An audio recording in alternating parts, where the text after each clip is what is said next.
Hey there, Brian Hutchison, Global Career Guy, back with you at episode 86.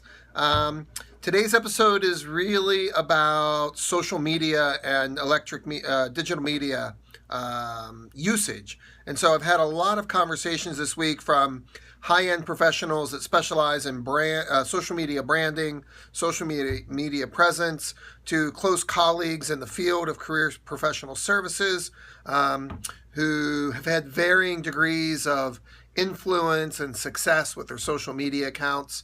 And so I thought I'd just do a quick post on how to make sense of this social media presence that many of us in the field are either experimenting with or really using to drive our professional income in what we do.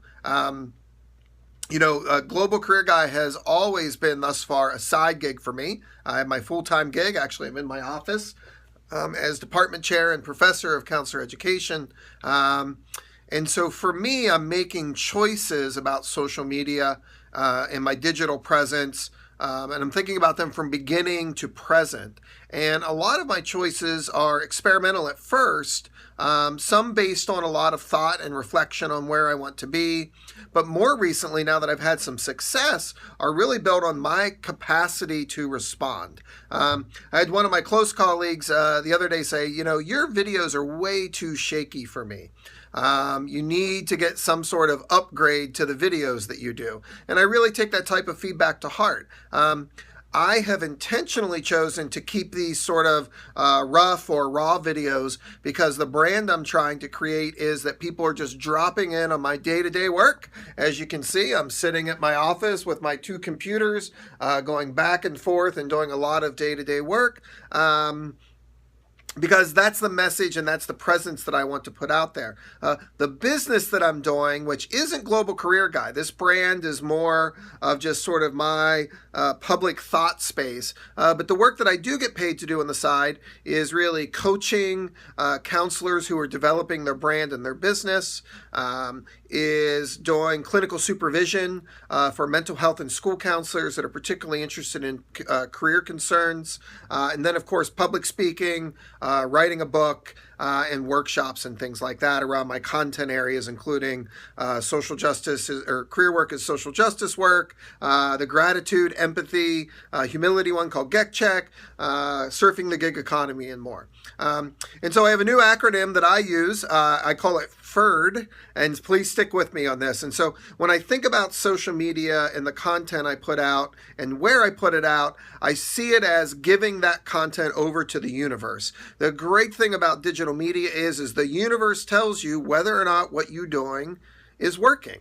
And so, for example, when I first started Global Career Guy, it was going out on Facebook, Twitter, Instagram, LinkedIn, podcast, and then these videos. And what I found was LinkedIn tends to be my home space, and then my housing space, or my space where I hold my content, my video content at least, is the YouTube channel, Global Career Guy. And so what do I track? Let's get to the meat of this, right? FHERD, F.H.E.R.D.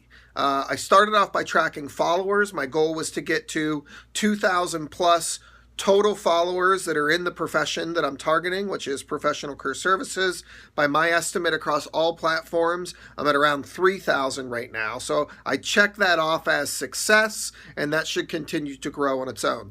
The second one that I really track is hits, and that is people that view my content. And so there I can see views of video.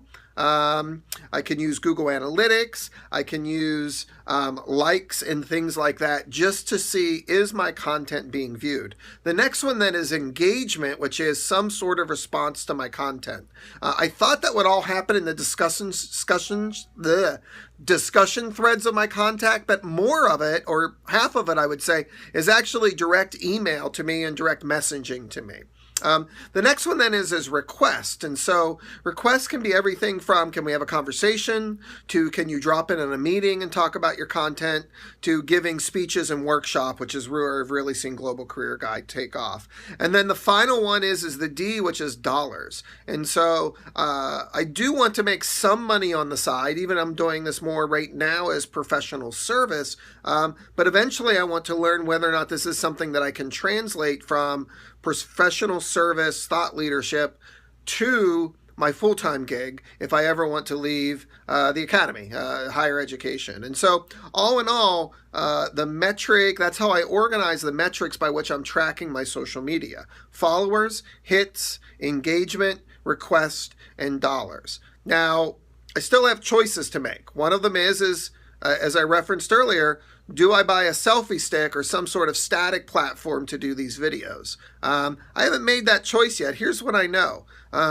Given the amount of space in my life for this side gig, I'm at max capacity of the interaction using this sort of rough and raw video medium that I'm using right now. And so that plays into my choice as well, because if I get incrementally better at this, I would hope to see incremental returns on more followers, hits, engagement, requests, and dollars. And right now, at this point in my life, I'm not driving towards this being a full-time business. And so I hope it's helpful to sort of check in. These conversations are very meaningful to me, and I am taking the feedback and the conversations to heart as I think about what I'm doing with this little experiment that I call Global Career Guy, and I see by my clock that I'm at 6.5 minutes. And so this may be the longest vlog ever in the history of my vlogs, but number 86 in the book. Subscribe to my Global Career Guy channel on YouTube, and let's keep the conversation going.